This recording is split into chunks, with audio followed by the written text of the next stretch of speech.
Hi everybody, it's Daphne and you're very welcome back to my channel. Thank you so much for coming to spend some of your time with me today.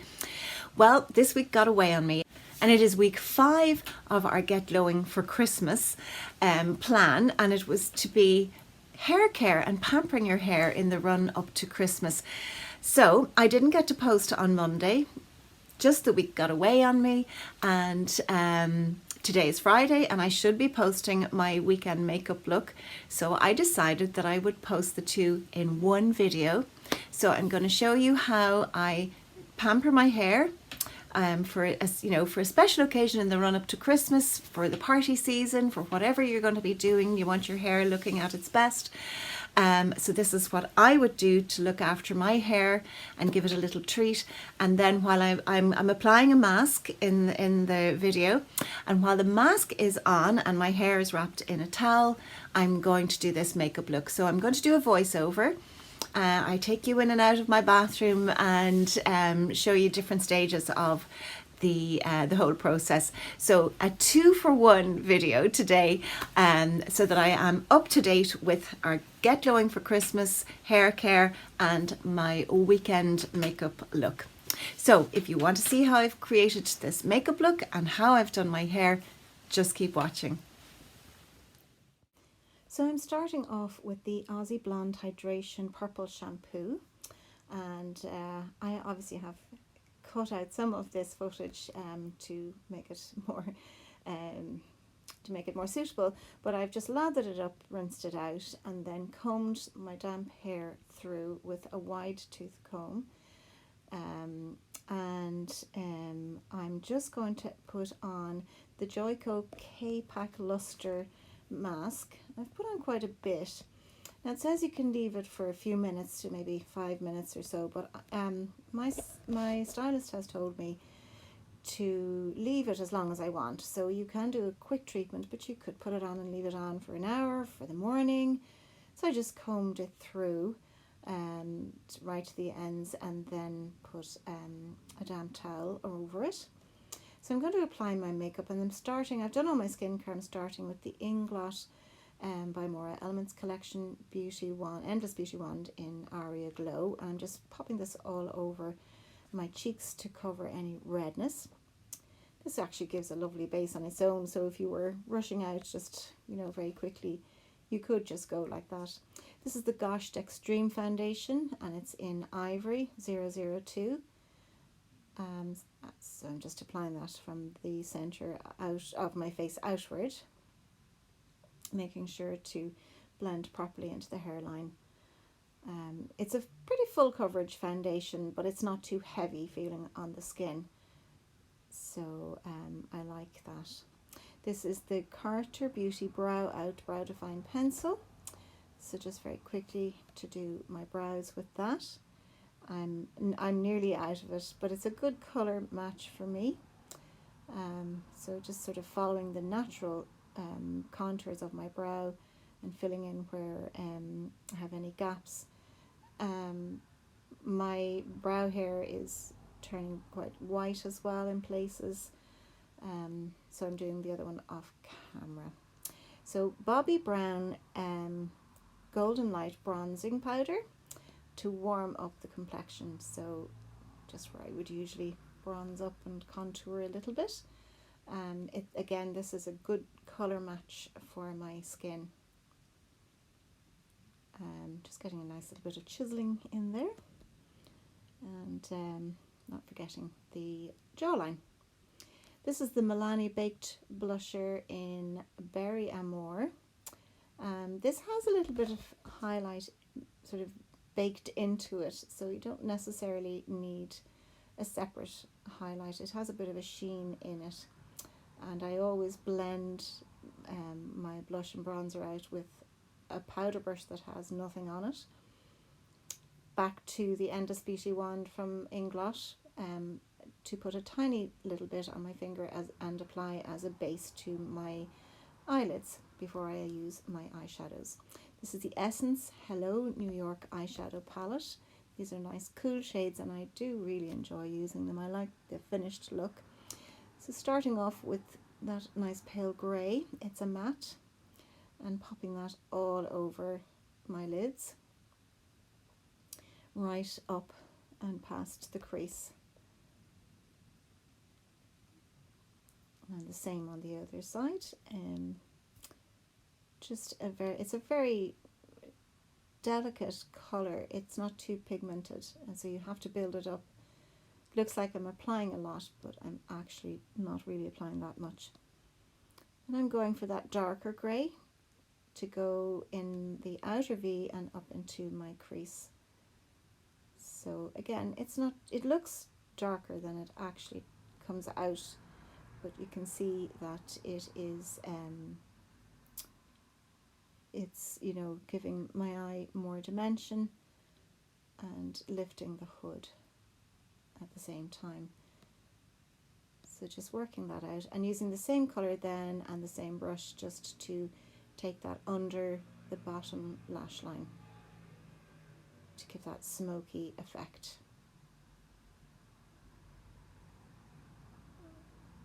And you actually sometimes have to apply more than you would imagine you need to when you're doing that.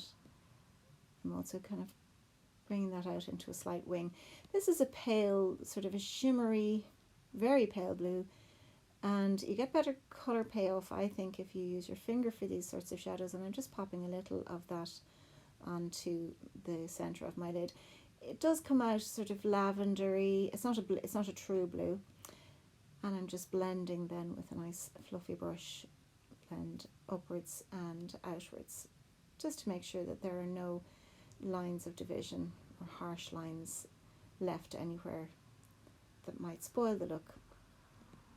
I'm using this sort of bone colour just as a tiny little brow bone highlight, and I applied with my finger and more blending. This is the Rimmel Kohl Kajal Scandalise eyeliner pencil, and it's just in the colour grey, and it's a good pencil to use to create a smoky effect. Very comfortable to wear on the eyes, not irritating at all, and quite easy to work with because it's very soft. So as you can see there, just sort of popping it along the top of the rim of my top lashes, and also into the waterline, and I also put a little under my bottom lashes for about a third of the outer eye. I'm just smoking that out there with a more tapered brush to give a softer, smokier effect. And it's very easy to do that with this pencil. So I'm going to curl my lashes, but I won't subject you to that. Onto mascara. It's the Note Cosmetics Volume 1 Touch Mascara. I just find this is a fabulous mascara. If you've watched me before, you have heard me speak about it on numerous occasions.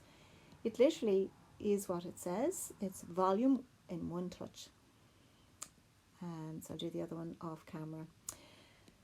I always like to apply a little on my bottom lashes as well. I'm literally just touching them and then going in with a second coat for the top lashes. Can never have too much mascara. Back in with my Aria Glow, the Endless Beauty Wand, to just, and that's from Inglot, just to cover any little dark circles there. And I'm using a concealer brush. I think that's a Zoeva brush. And just blending that out. This is a Kiko liner. It's number 301. It's very similar to the Pillow Talk lip liner from Charlotte Tilbury. It's a lovely soft pencil to work with, and it's very much your lips but better.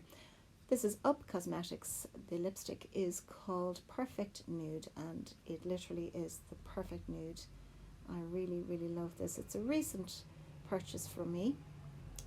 Comfortable to wear on the lips, and I'm just cleaning up one or two little smudges of mascara, and I'm going to finish with the Sculpted by Amy in a Velvet Veil Invisible Loose Setting Powder, just on top of my concealer, just in the areas that I feel I have wear away on my makeup.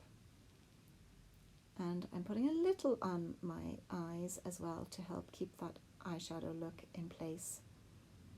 So that's the makeup look. Subtle, but I think it's very pretty. So on to styling my hair. The hair mask has worked. I have rinsed it out. This is the Alfaparf. It's the Style Stories blow dry cream.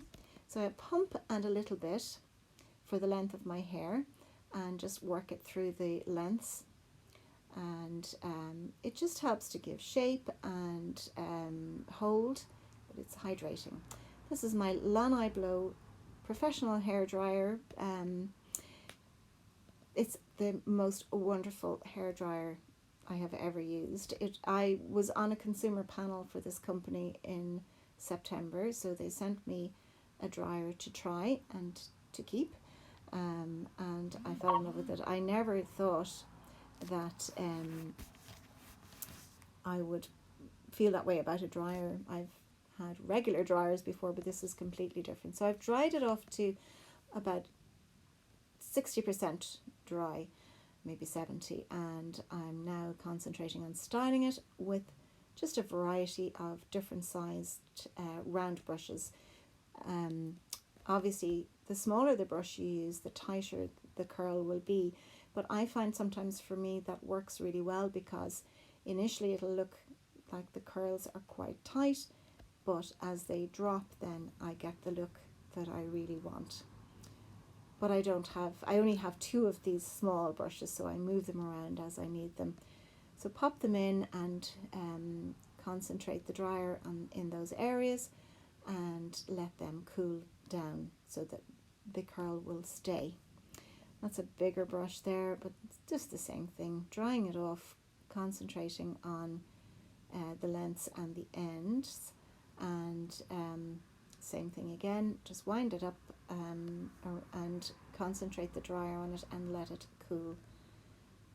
And I just continue to do the same process all the way around my head, and just taking down more hair from the top, as you know, almost as if you're doing it in sections. Well, I am doing it in sections, but like in layers, where you've taken the top layers off. Can get a bit fiddly and a bit awkward, but I'm sort of used to doing it. And if I don't dry my hair this way, I'll tend to have rather, you see it's very tight curl, I'll tend to have rather a flat blow dry if I do it myself at home. So you can see they're nice and bouncy, those curls. I wasn't happy with that one, so I went in for a second chance there with the dryer. It didn't quite match the other one. So moving on to the next section, and keeping that top section till last, concentrating on that back part and the sides. And again, it can be fiddly if the hair is getting caught in the other brushes. It's just a matter of finding what works for you and how you can manage your brushes and your hair dryer. This particular hair dryer, the Lanaiblo, is not heavy at all, so it's very easy to use for 10-15 minutes at a time. Your hand or your arm won't get tired, and also it has an extra long lead on it, or a flex on it, so that if your socket is further away from your mirror, it's possible to have it stretched over that far. So again, just finishing off all these sections and directing the dryer towards the hair, downwards on the hair rather than upwards, and that gives a better finish. Also, this dryer has special technology in it that helps it to dry the hair with less frizz and to give it more shine. So you can see there I'm taking out the brushes and then just sort of fixing the curls onto the back piece now. And I thought I was going to use a bigger brush, but I decided not to on the very back part there. So again, just the same thing, brush it out with the dryer directed on it a few times and then wind it up and let it cool. You could nearly do with about 10 brushes for this particular job. again, just I have one wooden one there. I can't remember why I bought a wooden one, but it does work quite well. So just taking that front section there, and this time I'm using the largest of my round brushes, and just pulling the hair forward and directing the nozzle on the dryer downward, so as to avoid any frizz. And you can see, I think, quite clearly from the footage that it is a very simple dryer to use, but it's very effective. So that's the front section done, and the back section I think was happy. Oh no, going back in again for another little blast, and just kind of give a general dry off to the back. And I always just go through my hair with my fingers and sort of zhuzh it and faff it around until I get the look that I want. And I felt that that section needed a little bit more attention. My hair naturally splits on that side. It's my right side it splits on. I know things are reversed on camera. Going in with the John Frieda Frizz Ease cream. It's a touch-up cream, and it just helps with flyaways or little frizzies at the top, and it can help to give definition to your style and structure, because you can take sections, and you need the tiniest amount because you don't want to weigh your hair down. But it's a lovely styling product to use. And I'm finishing with the L'Oreal Elnett limited edition In Love Shimmering Shine hairspray, which gives a little shine to the hair. And I'm very happy with my final look. So I'm back with the finished look. Bouncy blow dry, hair sort of pampered, and my makeup done. So I hope you've enjoyed that. I hope you'll give your hair a little TLC in the run up to Christmas. There's lots of masks available out there on the market. So let me know what you think of the makeup look. And I hope you're having a fabulous day, and I will talk to you very soon in the next video. Bye bye.